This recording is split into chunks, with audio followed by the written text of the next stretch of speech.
Are we gonna talk about this essay? I didn't really get a chance to read it. Did you Yeah, read it? I did. Okay, I'd be curious to hear your thoughts, and I can bounce Yeah. off it. But I don't have I just ran out of time to read it. No, yeah, no worries. I had forgotten until like this afternoon, and then kind of skimmed it. Yeah, I'm kind of just. I was sad that I didn't hear anything from her because it would have been a kind of cool conversation. Yeah, it would have. But all right, let's do it. Here we go. In 3, 2, 1. And welcome to episode 409 of Cinematary. I'm your host, Zach Dennis, and I'm here with Michael O'Malley, just me. Rockin' and Roll. We're doing just the two people podcast now, I guess. We have if you're watching on YouTube, the much more intimate screen. You're just getting more into our minds. Yeah. But yeah, on this week's episode, we're going to talk about movies that we saw this week in part 1, and then part 2, we're going to be continuing our Young Critics Watch Old Movies series with 1937's The Tale of the Fox, which continues the 1930s stop motion sequences streak that we have kind of going on as well. That's right. Yeah, I didn't even think about that. Because we talked about that last week. And then also the story that they're working, I'll talk about it in the notes also, but it's just cool. The story that they're working on was a story written by the author who did Faust. So it's like we're all connected through Young Critics right now. That's wild. Yeah. It's 9 to. There's also a semi stop motion version of Faust in the '90s by Jans Falkmeyer, like the Alice guy. So too late to do our Young Critics. Yeah. Well, we'll just add it in there and just really go full circle. All right, I'm going to kick it off with you, and we're going to get some more Memoria talk.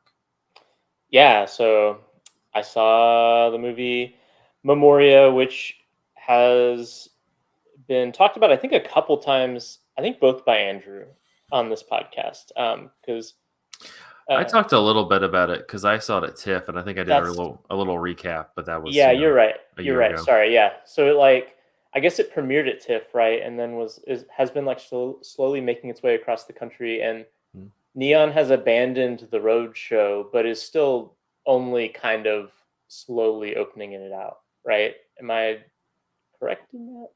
I don't know. Anyway, it's finally in Knoxville. It ain't near me, so. Finally in Knoxville. It may not be in Knoxville anymore. I don't know. I've not checked, but I saw it. And this was good because it was the first Apichatpong Whereas ethical movie that I saw in a theater. Everything else has been in a DVD in my home, which is not a terrible way to watch these movies, but definitely with this movie, I have a renewed appreciation of like the oral qualities and just of his filmmaking, and especially this movie, because as people have talked about before on this podcast and elsewhere, the plot of this movie is centers around Tilda Swinton, who is like I believe Scottish like researcher or something. She's in Colombia though for some reason, and she keeps hearing this like really loud booming noise that lasts like half a second, that she initially thinks is like construction in the apartment next to hers, but is not that, and she keeps hearing it at random times. And so like the entire movie is centered around like these soundscapes that are interrupted by this like booming noise, and there's just no way that watching this at home would be the same experience as seeing it in a theater where that booming noise just like shakes the chair that you're sitting in. And I thought it was super cool. It is a beautiful movie, sonically and visually in the ways that I was expecting it to be, having seen some of his other films. So you have like extremely long takes, largely dominated by silence and nearly motionless figures. Not really silence, I guess, but like ambient noise. Although more so than his other movies, this seems to be bifurcated by this like urban rural divide. Like the Tilda Swinton character spends the first half of the movie roughly in a city, and like fairly dense environment, and we get like a lot of the noise and soundscape is like city noises. Like there's a really long shot of just car alarms going off, um, and that sort of synthetic noise. And then the second half of the movie, she goes out into the country and meets this dude, and they have like this kind of mystical encounter. And that part of the movie is, of course, like dominated by the sounds that I'm more used to in a Pitchapong movie, which are those, the birds and the rustling wind through the trees, and like water running and stuff like that. And um, it's just hypnotic. I almost fell asleep a few times. I was never on the verge Great. of, yeah, I was never on the verge of falling asleep when the sound came, which was a little bit like disappointing that I didn't get jarred in that way. But it is a very calming movie, but it's also a movie that is like, I don't know, it is.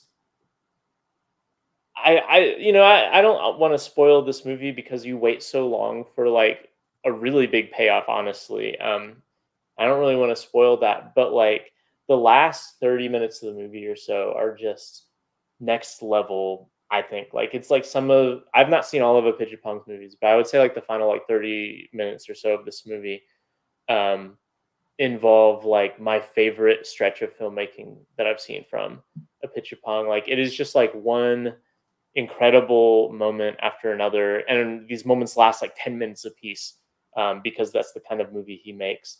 um, and it ends up being just like this, really kind of fascinating, I guess, like meditation or treatise on like not just memory, but also like how do we understand what's real, and also how does this link to like the entire spectrum of like human existence since the dawn of history. Um, and he somehow does this, like he like using these really long shots, he's able to like stretch out what the film is about, not just in the space and time that the movie allots, but like in history. Like when she meets this dude and they have this mystical encounter, like the scope of the movie just slowly starts pulling back, until all of a sudden they're like talking about like memories from past lives. Like he's like talking about memories from past lives, like, and talking about like thousands of years ago and stuff like that. Mhm. And the movie kind of follows it there. And I don't know, I thought it was really cool. It's a sort of movie that is really fun to talk about, but is also like pure cinema in the sense of talking about it feels like completely inadequate for evoking what this movie actually feels like to experience. So if it hits a theater near you, or if you're listening in Knoxville and it's still at Downtown West, you should go see it and experience it. Yeah, I agree. I could probably, sail the seven seas and find a way to watch it at home. But I agree with you. Like, I don't think it's going to have the same experience. Like, unless I have like I mean, I don't, but like, unless you have like a studio grade sound system there, because it's really about like the sound design and everything. And this is just insane outside of just the and we talked about it last week, Andrew and I did, but outside of just the sounds themselves, also just like little things, like you just pick up little noises, um not even like car alarms, I think, but like just like little things. You'll hear birds, chirping and rustling. You'll hear like chairs moving. Like everything is just still quiet, and then like this sound is amplified, and so you kind of need like a nice sound system to watch it, and it doesn't really feel worth it to be at home. You kind of need to be like in a theater, and yeah, it's one that I struggled, even that struggled to talk about, but I also struggled to like write about it after TIFF, because I'm just like what are you supposed to say? How are you supposed to Yeah. bring together words about this? And so I wouldn't go read. I don't remember what I wrote, but I just remember being like, I don't like, that was the most struggle I had. I was like, this was my favorite movie from the festival, but also I don't know how to just put words together to describe what it was like. Right. Well, and also, like I said, like especially like toward the end of the movie, there's just several like curveballs that the movie throws at you that just it feels like it just like blows the movie wide open, like in ways that at least I was not expecting. Um, but yeah, it's worth seeing, I think. And it like seeing it in the theater, like, and the fact that like you really need to see it in the theater, it makes it all the more like aggravating that the release, like the theatrical release of this movie, has been so opaque. Oh yeah. Um, because like I understand the impulse of wanting to kind of force people's hand to see it in the theater, but I don't understand that like making a kind of choke point where you can only see it in one location at a time, which I think they've abandoned at this point. Again, like I'm not sure, but at first that seems so misguided for a movie that is so critical to see in the theater. Yeah, and that's why like I take shots at Neon, but I'm just like, no, it was a stupid. I'm like I said last week, like if a Pitchapong was like, hey, we should do this, and they would be like, yeah, okay, and then somebody's like, no, we're not gonna do that. Like, come on, come on, like why would you do that? Because yeah, I think it just limits. I don't know. I don't think the like this is the only time you can watch it, and that's gonna drive people to it is necessarily gonna work nowadays. I mean, like movie people like us will go see it, but like it's how are Right. you going to attract people who may I think there's something to having it there for a minute at like a theater so that you catch those people who are like, I'm just going to go see a movie, what's this? um and so I don't know, I think it just did a disservice to the movie because you're not going to play it much in theaters and you're not going to release it on like Blu-ray or something. Then how like are you expecting people to watch it? So what's the point? Mm. It's good though. If you get the It chance, is. listeners, you should go watch it. Yes. All right. Well, talk to us next about a mad god. Mad God, yeah.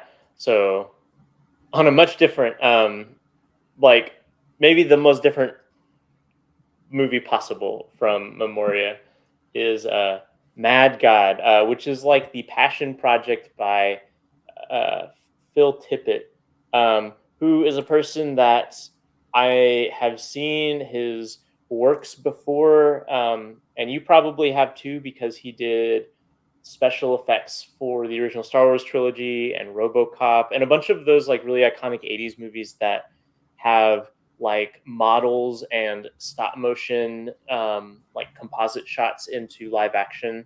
Um, a lot of those kinds of movies he's had his hand in. He worked with like Industrial Light and Magic and DreamWorks and things like that. But to my understanding, it's my understanding that he's never actually directed a feature film prior to this. Maybe he has. I don't Hmm. know. I'm looking at his filmography, and well, anyway, what the important thing is, this has been like a passion project for his for decades. Like he's been like slowly tinkering on this movie Mad God for decades, which he has finally completed and now released. And Mad God is this like dystopian movie that is like primarily stop motion. There's a little bit of live action in there, but like it is like 90% stop motion that involves like, gosh, it's so hard to describe what it involves. It basically opens with the Tower of Babel from the Bible. Um, and then like, where you see like God descending on this tower that humanity has built out of its like arrogance of like trying to reach God, and so God like smites the Tower of Babel, right? And then so that's like this like 2 minute intro or something like that, and then it switches to this like dystopian like future looking thing, in which there's just this huge swarm of like weaponry and artillery just shooting at this like dive bell that's coming out of the sky. And what it ends up being is inside the dive bell is this dude, who you never see his face. He's just got glasses on and like a gas mask and stuff. Um, and he's got this briefcase. And what he does is he keeps descending through, like, past the artillery, down through like all these strata of society that I suppose is meant to be like thousands or millions of years after like the events of the Tower of Babel. And like what seems to have happened is that God was not able to completely squash like human ambition with the Tower of Babel, and like humans just kept layering on things in their society and like evil stuff, Mhm. um, until like it's just this like gross mutated world. And so this like assassin guy is trying to go down and like plant a bomb to blow up the human world. And that's kind of like how it begins. There's no dialogue, so this is all kind of like inferred. The big thing that you'll notice seeing this movie is just that it's gross. It's so gross. You see like there's so much poop and gore and like everything, and it's all like these stop motion effects, and so it looks all like really tactile and furry and goopy, um, and like just the sheer like pain and suffering and evilness of this like environment is really incredibly intricately uh evoked by the stop motion. Like it's some of the most like intricate stop motion I've ever seen. Um, just so that we can see like alien looking creatures eating poop from another alien creature's butthole or things like that. And so it really like just immerses you in this world of suffering and disgust. And there's stuff that like the thing that I described to you is like the first third of the movie, and the movie kind of is disjointed, which I think is the case because it was made in little segments and chunks in fits and starts over like 30 years. So it's not really telling a coherent narrative. There'll be like things that happen, and then the movie will kind of like take a left turn with another character, and then it may loop back to the original thing that you left, or it may not return to that. And so, really, this is less about like the plot of what happens and more about just showing you iterations of this idea of okay, there's like these hierarchies and layers of suffering in the world that need to be destroyed, and this there will be things that try to undermine or destroy this like suffering and squalor that are often like unsuccessful, just like God at the beginning trying to destroy the Tower of Babel. Like it's like this endless cycle of there is um, there is like suffering and exploitation that is attempted to be ended, and then it just doesn't quite work out. And so, I mean, it's not. I wouldn't say it's a good time, but it is incredible. Like it is incredible testament to like what stop motion and other kinds of practical effects are able to evoke. Like because this is a movie that could only look this way because of the way that it was made.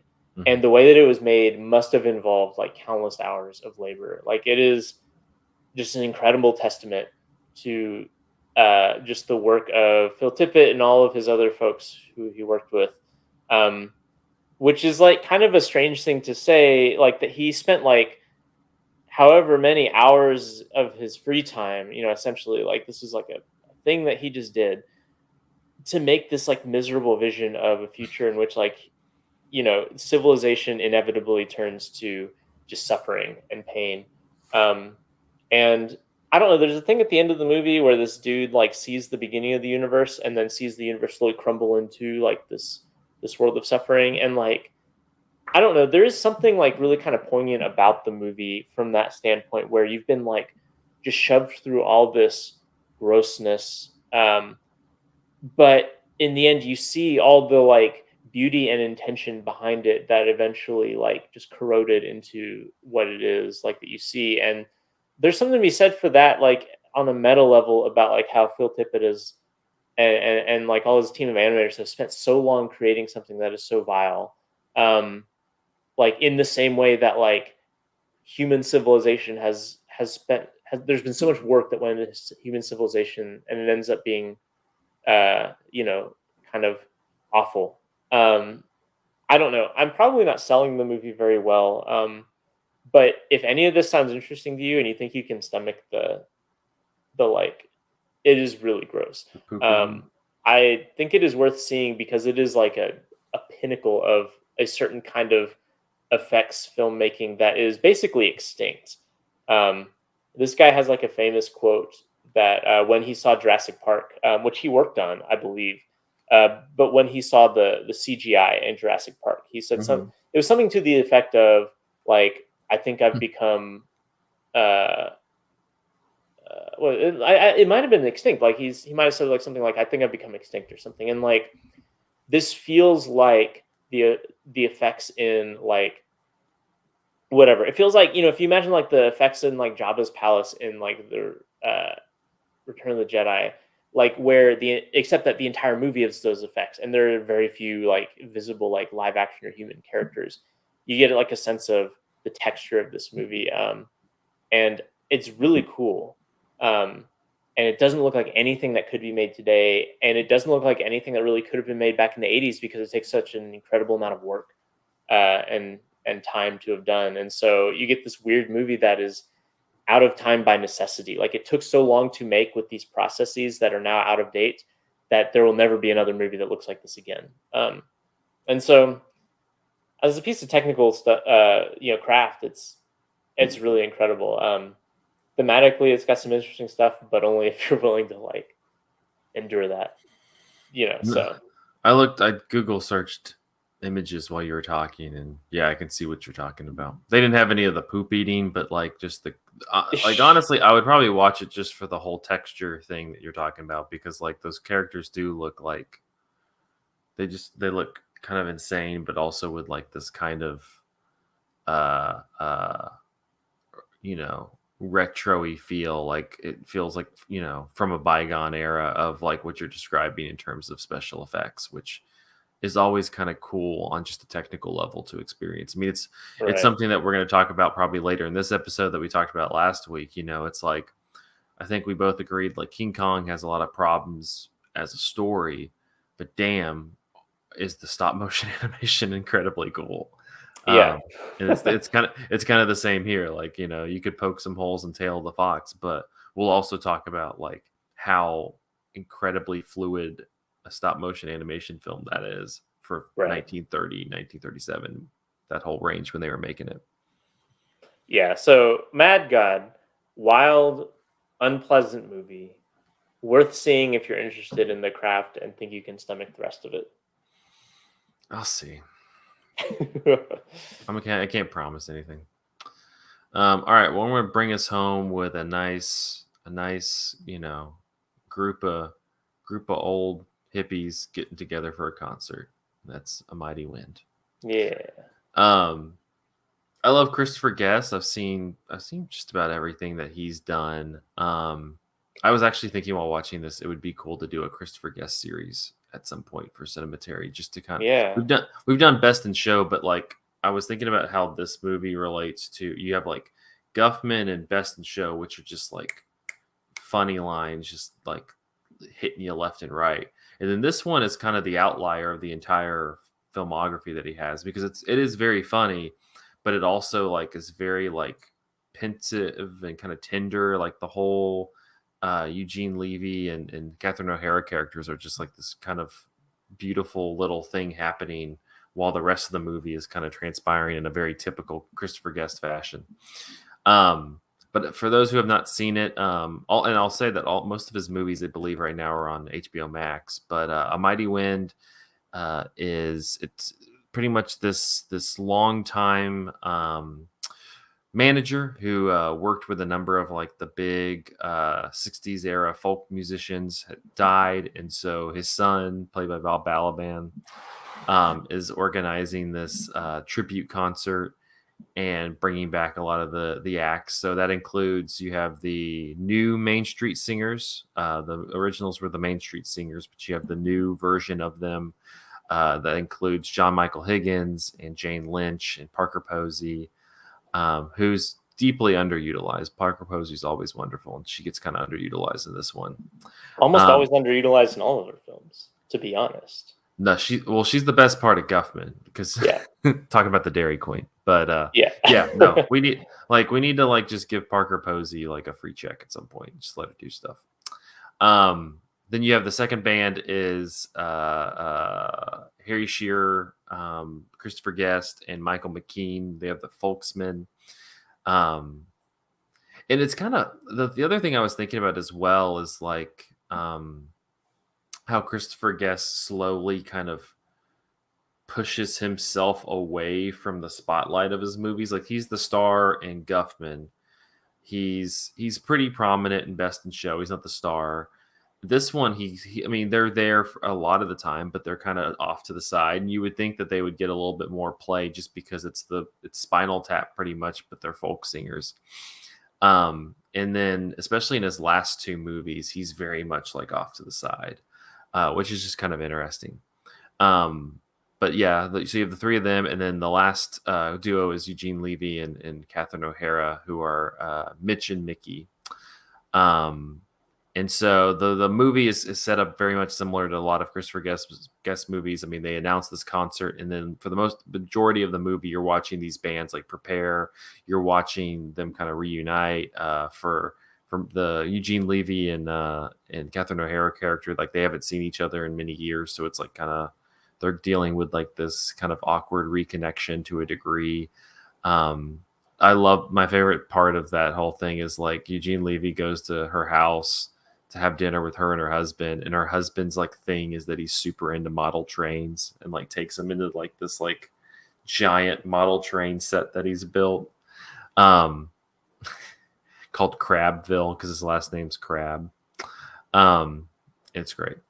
But yeah, this one is definitely, I'll say it's very funny. There's a lot of funny parts. Fred Willard shows up for probably all of 7 minutes and is, just hits a grand slam immediately.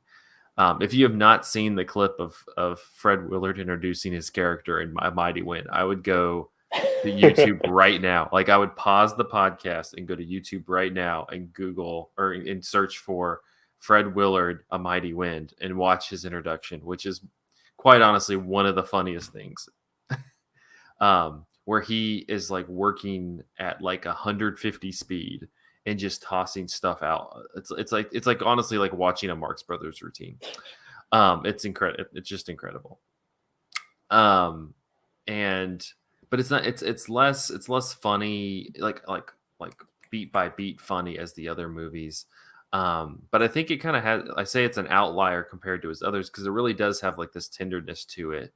I think it probably contains one of the more poignant and powerful sequences, like in any of Christopher Guest movies. At the end, when they're having the concert, and Mitch and Mickey, the Eugene Levy and Catherine O'Hara characters, go up to sing, and they play this song where famously they would kiss at a portion of it, and it's like this just kind of they've been going through this kind of whole journey of reconnection and kind of finding themselves once again after really not being engaged in the folk scene for so long.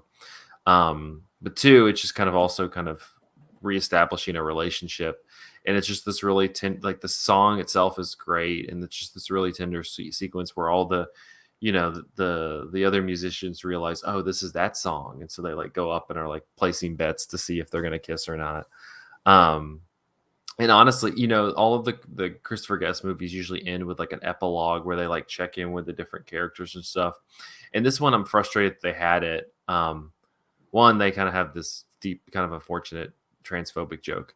But two, it kind of sucks the air. Like, it has like that sequence between Eugene Levy and Catherine O'Hara is so nice, and then they have like everybody go up and sing at once. And it was like that seemed like the natural way to just kind of end it, like that seemed the natural way to end it. But instead they like spend, a couple more minutes doing the epilogue thing. So yeah, I don't know if you've never seen any of Christopher Guest movies. I don't know if I would recommend this one off the bat. I would probably go with Guffman, Waiting for Guffman, or Best in Show. But I think this one is a little underrated and rewarding. I'm not a giant fan of his last two, For Your Consideration and Mascots, but I think the trio of Best in Show, Waiting for Guffman, and A Mighty Wind's pretty strong. But yeah, just tossing it out into the universe that Cinematary should do a Christopher Guest series at some point. How are you behind it? Well, you could work, even though he didn't direct it, you could work like Princess Bride in there. You could work Spinal Tap in there. Yeah. And then go through like Guffman and some of the others. I don't know. Just throwing it out there. It'll be good. All right. We're going to take a quick break, and then we will be back talking about the Tale of the Fox. after this. Is I always forget. Is the Fred Willard character in this one? Is that the what happened? Yeah. Is Hey, that the what son? happened? Okay, yeah. Well, the part that makes like I have to pause it every time. The part that makes me laugh like incredibly hard is when he's like talking about the story of that. He goes, and he's like telling the story. He goes, "Well, as you know, back in 1970, to cover up the age, and it's the most. It's just like back in 1970, and he's like laughing. I'm just, what the fuck is this guy doing? But he's just talking about his show that went one season, and he had catchphrases like "Hey, what What happened?" happened? and what's the other one? He has like three. It's just and like and then the other funny thing, I forgot that he does this. The other funny scene is he goes and accepts the like key from the deputy mayor for folk music day, like before the concert, and he's just sitting there like riffing at this like mayoral press conference thing. It's so stupid. He's like, the sheriff shot maybe the sheriff shot the mayor, but not the deputy here. Ha ha ha! Hey, what happened? God. No, he's like he just comes in and just hits bangers. He's just great. Yeah. Between that, I can also just watch him. Like they should have just had an extended cut of Best in Show, which is just 45 minutes of him doing the commentary. Oh Just my saying God. random shit. He's always the best part of those movies. He's well, and that was like because Guffman he's good in Guffman as well. And then I was thinking about For Your Consideration, and I was like, oh yeah, he's great in that. He's like the Access Hollywood person. Him and Jane Lynch. They're like I've the not Access actually seen For Your Consideration. It has moments, but it's not great. Catherine O'Hara is really really good in it.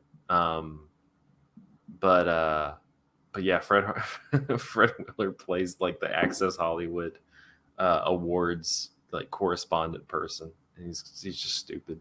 Man. This is did you saw Pop Star, right? Never Yeah. stopping. The bit that I always think about in that movie, which is kind of like feels a little bit Christopher Guesty, is all the like TMZ stuff. You remember that? Yeah.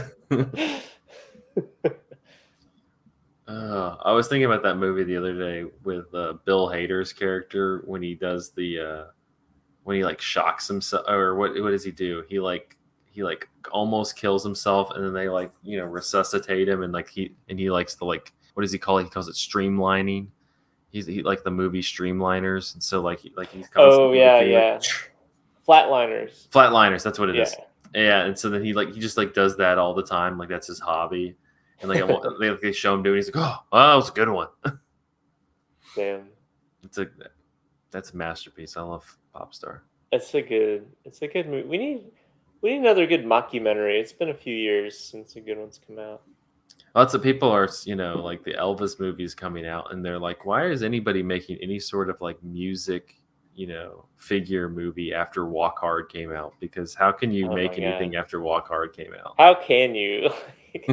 That like if there was a single moment where a genre of movie was like killed dead in the street, it was Walk Hard. I usually quote at least once every couple of weeks. Him going, "No, Dewey, we're smoking marijuana. You don't want none of this shit, do You don't want none of this shit, Dewey." And he's like, "But is it bad? No, it actually makes you feel really good." He goes, "Is it bad? Addictive. Is it addictive? No, it's not habit forming. It's really expensive then. No, it's the cheapest drug there is." I think I want it. He's like, I think I want it. Oh my god. Oh man, there's so many good.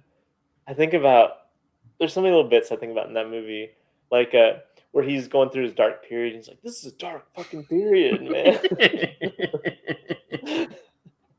He's just just like in the tub, or is it he's in a bed, and I think two women are like going down on him. He's like, "This is a dark fucking period, man." Oh my god, I love that movie.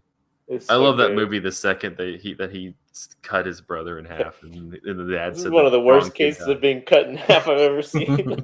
And then his dad's just like, the wrong kid died. I'm like, I love this movie. Him and Kristen Wiig, and she's like, I'm Dewey's what is it? I'm Dewey's 13-year-old girlfriend.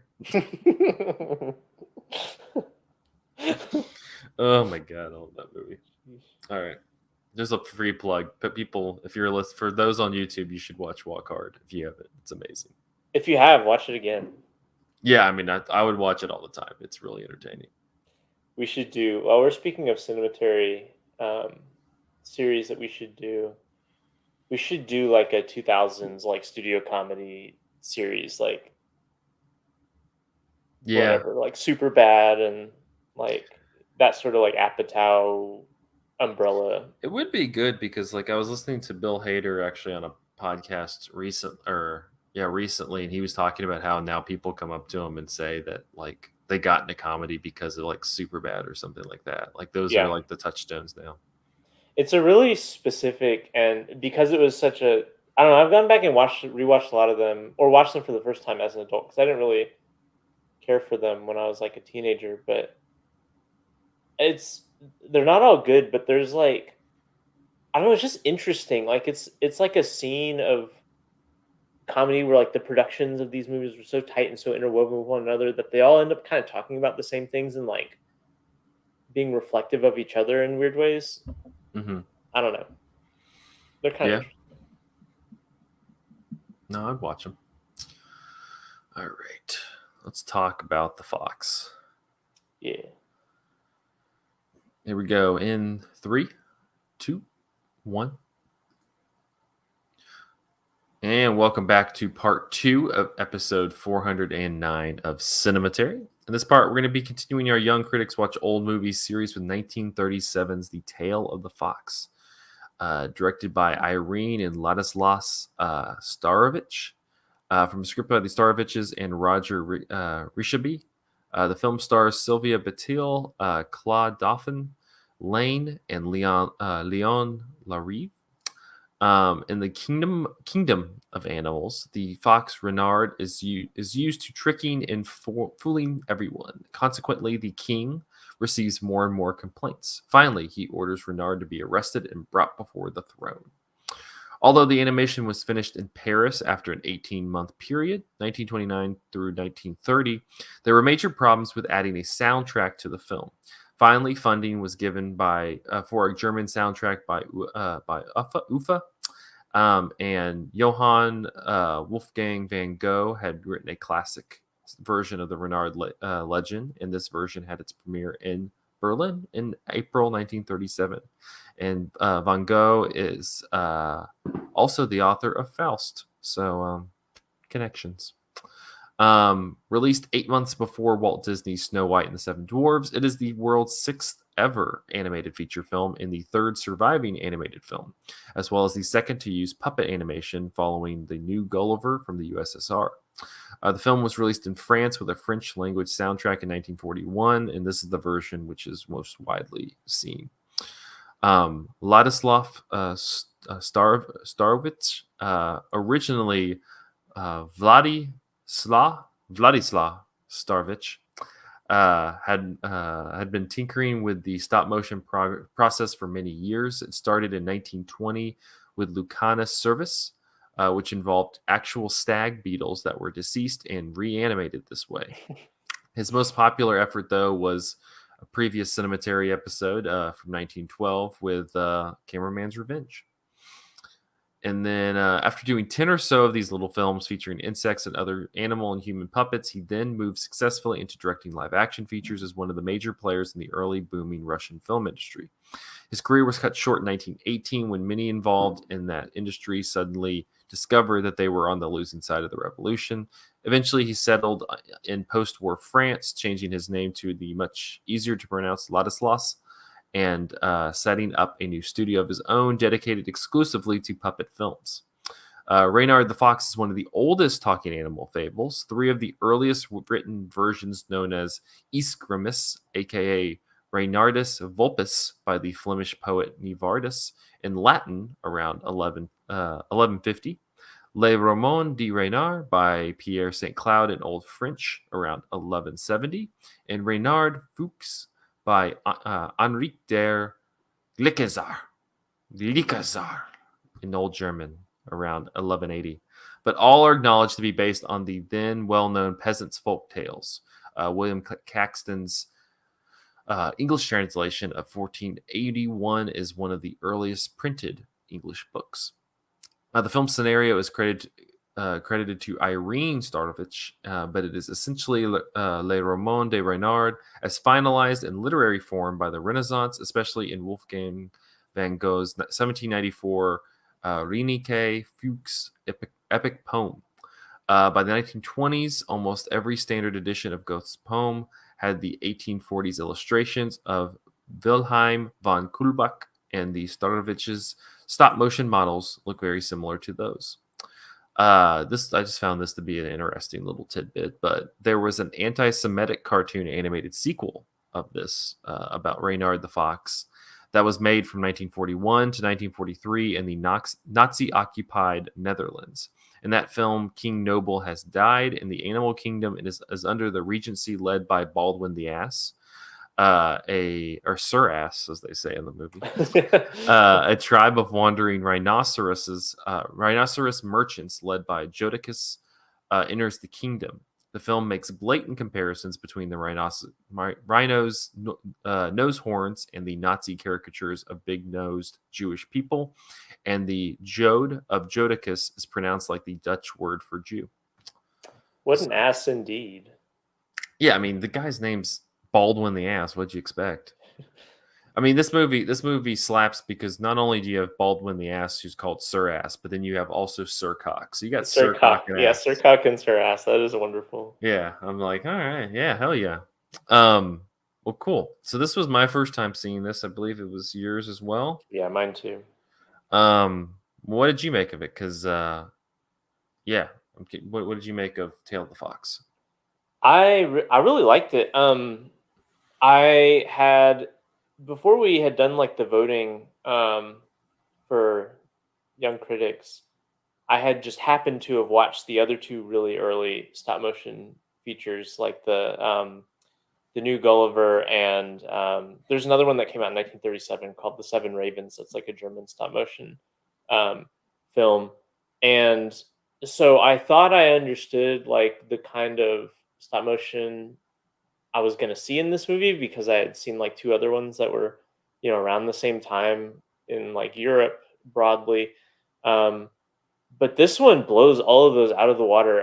I was really shocked and like impressed by how incredible the animation is in this movie. Like, it is very smooth and extremely detailed, but not detailed in a way that like makes it hard to follow. Like, it is like an exceptionally done movie, and even more impressive when you consider that all the animation was done in the early 30s, which would make it like far predate any of the other like puppet, like stop motion animated films that came out, technically around the time that this came out. Like, so this is like really like top notch stuff. And I mean, I think that it holds up to a lot of like most stop motion, like through the decades. Like, it's in black and white.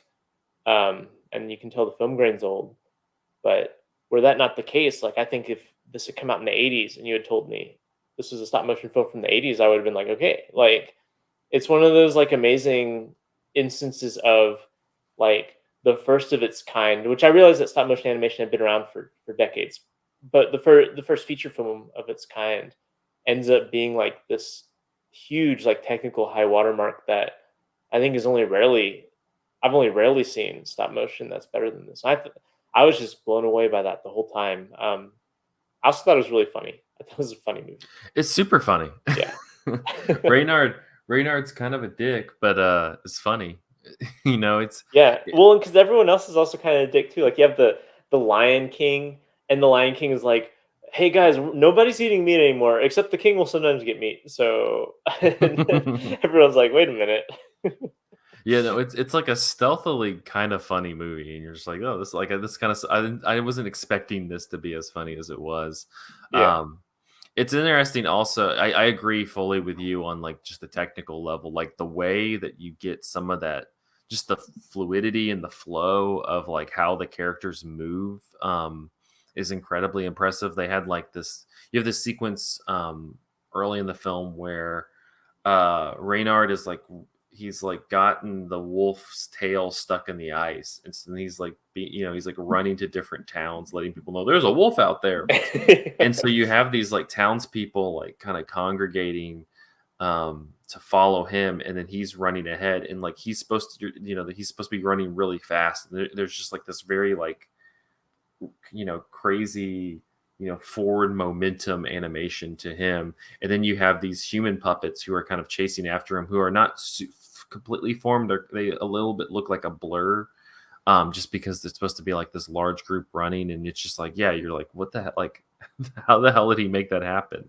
Yeah. And then you just think of like the whole climax sequence, which is super cool, of them where Reynard's like stuck up in the or he's like holed up in this castle, and it's like him and his son. Yeah, and they're just like battling it out. There's like It's this like, really funny well, it's like sequence. it's like Home Alone like to the max. Yeah, like it's like got a Looney Tunes kind of Mhm, cadence to it because you have like there's like several scenes where like people are there's like this one shot in particular where people keep trying to come in through these windows and he mhm. keeps pressing different buttons and these contraptions keep like dropping down hammers to like bop them out the Oh, it's window great. again, and it was so funny.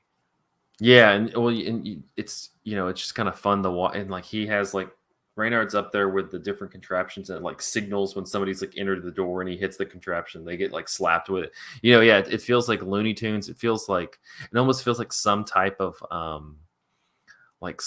like arcade game to a degree, because it's just like hitting levers and like having to like knock the people out of the windows and such. Um, no, it's just there's so many sequences that are just so you would even if you said this was made in the 80s or this was made in the 90s, you'd be like, oh, this is cool. But I'm like, no, the fact that this was made in like 1930, Yeah. because that's all when all the animation happened. They just added the soundtrack and stuff later, so it's like 1930 was when they animated this. That's utterly insane. It is, like, it's so incredibly good. I think also though, the time period in which it's made, it's kinda like those, like, first few Disney films, like Snow White and Pinocchio or whatever, where Mhm. because of the era in which it was made, it's, like, kind of really dark and messed up in ways that probably if it were made later wouldn't have been the case. Yeah. Like, um, and I assume that this is from, like, the folk tales, which I'm not, like, super familiar with. I, like, knew they existed, but I've never read them. But, like, uh, you get stuff where like for instance, when the decree is made that you can't eat meat, like we see the corpses of animals that have been eaten, and there's just like it's like a gag almost, where like they're like, oh no, something really bad happened to. Is it a chicken? They're like, oh no, this chicken's been eaten, and so they bring it in, and the chicken's like covered in like a shroud that has like a picture of of a chicken skeleton on it. Um, and you're like, okay, there. I guess there's a dead chicken under there. And then like the shroud gets pulled back, and it's just a chicken skeleton, like an actual chicken skeleton under there. And then like one of the birds goes like, "Mama," right? Is doesn't that happen? Yeah, something like that. You're just like, oh my It's just god. like, Well, like you have the dream sequence where Reynard's like dreaming on like they're having like this kind of fight jousting thing between him and Wolf, and you know at one point he's kind of losing to the wolf, and like the little wolf, his like kids are little wolf kids are like cheering, and then like he's able to turn the tide and like stabs him in the back, and the kids just like leave, and you're like, oh my god, like all these kids are just like at this like little medieval setup to watch these people kill themselves, or these animals kill themselves to death. I'm just like, Jesus. yeah, it's like it's got the like playfulness of like that kind of like early like Looney Tunes sort of stuff, with also like none of the none of the kind of like rubbery, kind of safety feeling of Looney Tunes. Because like in Looney Tunes, like characters get like bopped around and stuff, and they're always okay generally. But in this, like, there's like the real tangible feeling of like these animals being physical things, like animals, which is maybe like a testament to like what the specific effect of stop motion is. But like when these animals like hit each other and stuff, Hmm. it feels it feels like they hit harder than like in a cartoon where like you might have the characters like bodies stretch out and be rubbery and stuff. No, I think that's just like the nature of the puppet too. Because yeah, whenever they're fighting them in that castle, like they'll just get hit with like a brick and just be like, and like just flop. You just flop off the edge. It's just crazy. Yeah, You mentioned Disney and Snow White. It's which also came out this year, 1937. yeah, it came out. This one came out 8 months before. So take that, Walt Disney. But it's interesting. This one I was reading. There's not a lot of stuff, which I'm honestly like. I would read a whole history of like the making and release and all that stuff of this movie because it seems fascinating. But there's not much really out there right now. But they were talking about like the influence it had, and I think it was very influential on a number of early kind of animated projects in terms of like character designs and like we're talking about like the whole kind of Looney Tune vibe of it. um I You can tell if you kind of see a little bit of the remnants of something like the Disney's Robin Hood, which they kind of lifted a lot of Reynard the Fox stuff onto that for that character, but also I think just kind of in the character of Robin Hood compared to Reynard. I mean, Robin Hood's is a much more subdued character than Reynard. He's not over there, Right. just fucking with people's families. But you But can see a lot. he's still a kind of uh, anti-authority like figure who's stirring things up. Yeah, and then you kind of have almost a direct reference to the end of that movie when the king and a couple other people are like digging in the dirt to find like this treasure or whatever that Reynard promised them. And it reminds you of like the end of Robin Hood when the sheriff of Nottingham and Prince John and them are sitting there like in their chain gang doing I forgot if they're digging or if they're mining or something. Yeah. But yeah, you can As see a lot of that imprint. Or I was just wondering if you saw any of that imprint in this movie. I hadn't thought about that, but now that you mention it, you're right. I mean, like the really obvious thing is Fantastic Mr. Fox, which is like the other stop motion Fox Yeah, movie. And I would be shocked if Wes Anderson hasn't he cited this movie anywhere. he would have to, and that's the one I also saw. A lot of Letterboxd people were saying like this is like a 1930s Fantastic Mr. Fox, and you're like, yeah, but this is kind of dark. Yeah, um, I actually, on that note, so you shared an essay with me that I read a little. I'm not gonna like remember all the details from the essay, but it's an essay by someone named Julie McGowan or McCown. mhm, I don't know. I'm sorry, Julie McCown, I think. Um, mhm. but anyway, it's called "Animating the Corpse: the Sutured Hybridity of Animal Puppets in Ladislas Starro, which is the Tale of the Fox." And it's about a lot of things, but one of the things it's about is how the animals in this movie, like their relationship to real live animals. Um, and there's a not insubstantial part of this essay that's comparing that to what Wes Anderson does in Fantastic Mr. Fox. Um, and one thing that the author of this essay talks about is these animals are like we're constantly being called attention to the fact that these are uh, are like living animals, right? They're like almost like taxidermied animals brought to life. Because you have like the skeletons that we see, and like there's a lot of just just the way that it looks. A lot of these animals were made with like actual furs and stuff. Like they're not actually taxidermied animals, but in terms of how the puppets are made, it used some of them used animal fur and that sort of thing. And so there's like in terms of like the tactile feel of this movie, and like in terms of like how this movie frames the bodies of these animals, um, they're anthropomorphized, but it's also highly foregrounding like the animalness of them, uh, which is something that like compared to Fantastic Mr. Fox, where there is like an animalness about them. They're much more like made to be genteel, and there's like kind of distancing element as well. Like so when an animal dies in Fantastic Mr. Fox, the little X's go over their eyes and that's it, right?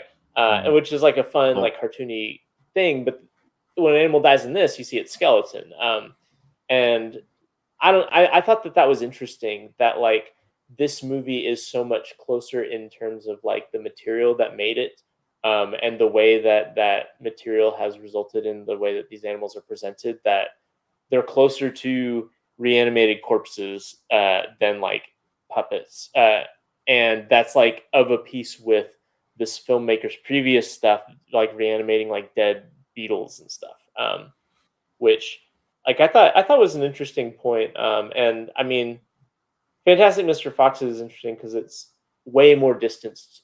You know, like the moments in which the animals erupt into their animalness are like aberrations, mhm. uh, that are kind of like played for like comedy, and there's like some thematic stuff there. But in this movie, there's so much more animal like all the time, um, and I that was an interesting point that that essay made. Which is interesting also because I've watched like some of the behind the scenes things for Fantastic Mr. Fox, and one of the things Wes Anderson had like the actors do, whether it was George Clooney or Meryl Streep or whom have you, like he had like if you watch on the bonus features on the Criterion disc, that they have scenes of like George Clooney like running in like a field acting out the sequences, Oh wow! or like Bill Murray and Wes Anderson kind of acting out a scene with Wes Anderson standing in for the George Clooney character. But it was interesting that like a lot of the stuff, so like you didn't get that from this one, but like it's cool that like Fantastic Mr. Fox almost took it to a different level where the human actors playing these animals like had to like engage with that level to a degree, because he took a lot of the filming that he did for that and gave that to the animators to kind of use as reference points. And so it's kind of like cool how it's also working off of reality in a way similar to what Tale of the Fox is doing.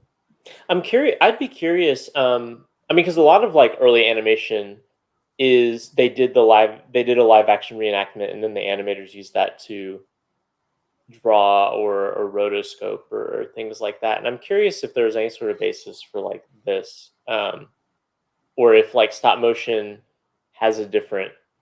I don't know. I know so much less about like the production techniques of stop motion than like drawn like cell animation. And I think the reason for that is just growing up, I would watch like through the credits on like Disney movies, and they'd have the little like featurettes or whatever, and those are of course Mhm. all hand drawn. And I know comparatively little about like how like early stop motion was done. But I would be curious if there was any like real life like live action references beyond just like, oh, I want this to look like a beaver, and so we're gonna. There might be, because I mean, even for the hand drawn stuff that Disney, I mean, Disney had somebody who, they had an actress come in to be, play Tinkerbell parts, and they had an actress come Right. in to play Alice in Wonderland parts and Little Mermaid. Like they would, I don't know, well, like maybe not as far back as or far recent as Little Mermaid, but I mean, for Yeah, but like definitely like Alice Alice in Alice Wonderland in or Sleeping Wonderland, Beauty Jungle Land. Book, things like that. Like they had people, actors and actresses come in and like act out the stuff and also give them like a reference of how to kind of make the character look. So Right. I that would might be just be curious. standard. I would, yeah. I Yeah. It's also interesting too. I've mentioned this before, but I think it's like really important if you're like interested in the history of animation to get outside of the United States, because the United States, like Disney is just so monolithic. And most of the animation in the United States connects back to Disney in some ways. Like they were either got their start at Disney, or they looked at Disney and tried to replicate their techniques or whatever. Like the fact of like the Walt Disney Company's existence and like complete hegemony over American animation, like there's been so until fairly recently, there's been so little. like alternative modes in American animation. But what that I feel like I didn't have growing up, what I didn't have a good understanding of, even though sometimes I would see movies like this repackaged with like English dubs, Hmm. like for cheap or whatever, um, is that like there's whole other schools of animation that like basically have no evolutionary connections to like Disney production techniques. And like this movie, like all the production was done in the late 20s and early 30s, like all the animation. And I mean, even if they had wanted to copy Walt Disney, they almost couldn't have because it was barely a company back then. Hmm. Like they only had a few shorts. And so I just think it's always really interesting to see like alternative strands. And one of the things that is fascinating to me is how much larger stop motion, like with like doll animation, has played in European animation compared to American. Because you have like the really robust like Czech tradition of stop motion animation. Russia has a lot of like stop motion stuff. This is like a Russian, French, German production, I guess. And those all have like they all basically have stop motion films before they have like cell animated like drawn films Hmm. for animation. And I just think that that's like a really interesting like evolutionary path for animation to take because it is so drastically different from like what American animation, like the direction that took. And so it's always cool to see a movie like this like going back and seeing like, okay, what were like the techniques, what were the ways that they told stories in this format. And one of the things I've noticed, I mean, I guess this is true of Disney films as well, but they lean really heavily on like the fairy folk tale. Like the other one I talked about, like the German one, the Seven Ravens, is based on a Brothers Grimm story, and Hmm. maintains a lot of that like kind of bizarre like storytelling beats. And um, obviously this one has all the other folk stuff as well. There might be this writing or something already, but I'd be curious to like what you're talking about tracking like the history of stop motion animation because yeah, I think for the most part, even more than other animated things, it really did lean on fairy tales and folk tales and things like that because it was like oh like this, it needed this to kind like this mode to kind of feel genuine to the text, and that's kind of what you think you fast forward even to like modern stop motion people like Leica, they're making movies that feel like, I mean, you could probably make it regularly animated, and some of them you could probably make live action, but like they utilize the medium of stop motion to kind of add that extra layer, that extra, and honestly like enhances just kind of the storytelling element of it because you think of something like Coraline, you could probably make a live action Coraline movie. You could probably make just a like a regular digitally animated version of Coraline, but there's something that like adds that texture to the story that you have this kind of stop motion quality. And it would be interesting to kind of see how the animation form was kind of if it was pigeonholed for a long time to be things like that, like stories like the Tale of the Fox or Right. something of that ilk, or if or if people are kind of have found ways to kind of branch off a little bit and try different methods. I mean, I'm trying to think of something. Was that movie Mary and Max, was that stop motion? Have you ever seen that Yeah. one? Yeah, Was that one was, I mean, there's of course the like man, what's his name? He directed Coraline, but Mary Selick? yeah. There's all the Selleck stuff. Hmm. There's the Rankin Bass stuff in America as well, which is kind of folktale-y. I think like I mean thinking about the actual like techniques, I mean the thing about drawn animation is it is complete control, right? Like, Hmm. and you are allowed like this like level of fluidity and control over what it is that makes it very conducive to telling these kind of the stories that Disney tended to tell, which are like very pure, very like musical stories. Whereas stop motion, there's an element of chaos and lack of control there because everything everything you touch changes. And like if you watch like King Kong, for instance, all the stop motion there, his fur is like constantly just moving because you couldn't move the his arms without also ruffling his fur. Mhm. Um, and I think a lot of stop motion has that feeling of being like on the edge of like the movie losing control of itself. And that's like a very particular thing about stop motion that I think makes it harder to tell stories that are like pure and comfortable, like the stories that Disney would tell. And when they are trying to be like that, it's really easy for them to become uncanny. Mhm. Which is, I think, like some of the Rankin Bass stuff looks kind of uncanny when it tries to be really sweet.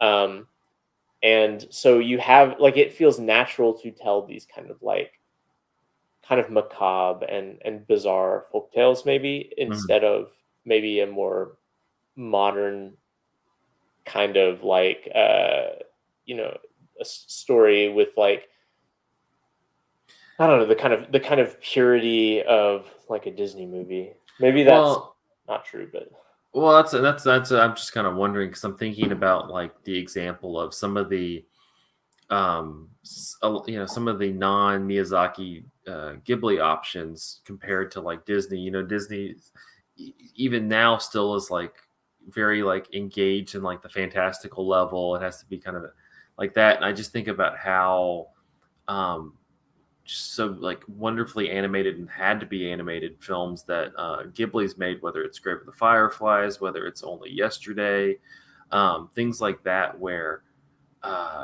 like again, like that, those could have been live action movies, but like the decision to make them animated kind of also added this extra layer to it and kind of pushed the boundaries of it. Doesn't like animated movies don't have to just be just fantastical fantasies and folk tales and fairy tales and things like that. right, Like you can also tell real human reality based stories, but use the medium to kind of add this element of fantasy to a degree. I think of like sequences in both of those movies where it's still engaging with the reality of the situations, but it also kind of adds this level of fantasy that animation allows that kind of enriches it. And I just wonder if I guess I'm wondering if stop motion has been able to do that, or if, like you're saying, it's kind of stuck in this mode because that just seems more natural to the mechanics of how you create it. yeah, I don't know. Like, I mean, there's been films like Anomalisa. That was, Hmm. I mean, that mostly could have been live action, but there was something about like the 3D printed puppets in that movie that again, like, there's that kind of sense of the slightly like uncanny, and there's of course like the whole scene where they like take off their mask, and that's really unsettling. And I guess you could have done that as a special effect in a live action movie, but having them as puppets and then kind of removing the like human texture from the puppet, like that's something that is very specific to stop motion. Like the kind of the way you can peel back the the puppets because they're physical material, um, as opposed to it just being an effect in live action or in a drawn movie where well everything is drawn, including like whatever you're saying is breaking the medium, so it doesn't have that same effect. I don't know, but yeah, you're Hmm. right. I guess there's not been. I don't know. I'd have to think about stories that are like not like fantasy on some level and are stop motion. Yeah. It's just, it's always interesting to see, especially animated movies of any form, kind of tackle that stuff. I don't know.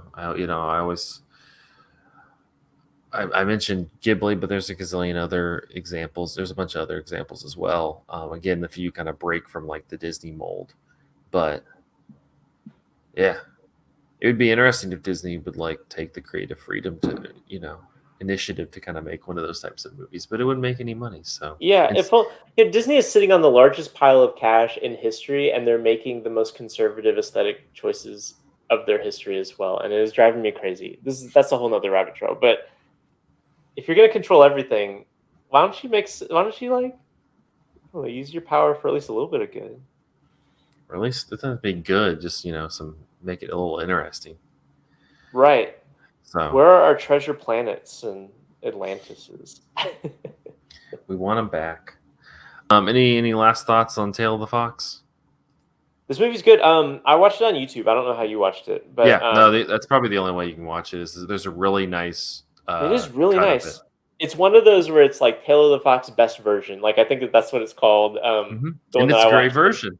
It is a good version. It's like I was prepared for it to be really muddy and Mhm. not awesome. But it's good. I would recommend It's people watch it that way. it's an hour. Like, I mean, it's not. I don't know. If you're into animation, you should take the hour to just watch it. I think. Yeah. It's you may not love the movie itself, but I think you'll enjoy the the technical process of it. It's cool. Well, nice. Well, that'll wrap up this episode of Cinematary. You can find us on Facebook at facebook.com/cinematary, on Twitter and Instagram at handle @cinematary, and on Letterboxd at letterboxd.com/cinematary, where you can see all the movies that we talked about in this episode. If you would like to support the podcast, you can head over to patreon.com/cinematary. We got a $1 tier and a $5 tier, whatever you would feel like you want to give, and you can do it like a one-time thing. You can do it per month, whatever. We're always happy to kind of see support from our fans, and we'll take whatever you got. But thank you to our patrons: Cam, Chad Newsom, Corey Willingham, Candace Sisson, Ron Hayes, Teresa Marsathi, Titus Arthur, and Tyler Chandler. Thank you so much for your patronage. Next week, we're going to be continuing our Young Critics Watch Old Movies series with probably my favorite out of the whole thing. Like, I saw this movie for the first time, I think it was last year, and I was like, this movie slaps. And that is The Treasure of the Sierra Madre. This from movie does 1948. slap. It's does so indeed. goddamn good. So we'll be back with that. It's, if you want, like, seriously, like, go to HBO Max and watch it. Like, it's like one of those where you're just like, this is a movie. It is a movie and a good one. Yeah. But until next week, thank you all for listening. We'll see you then.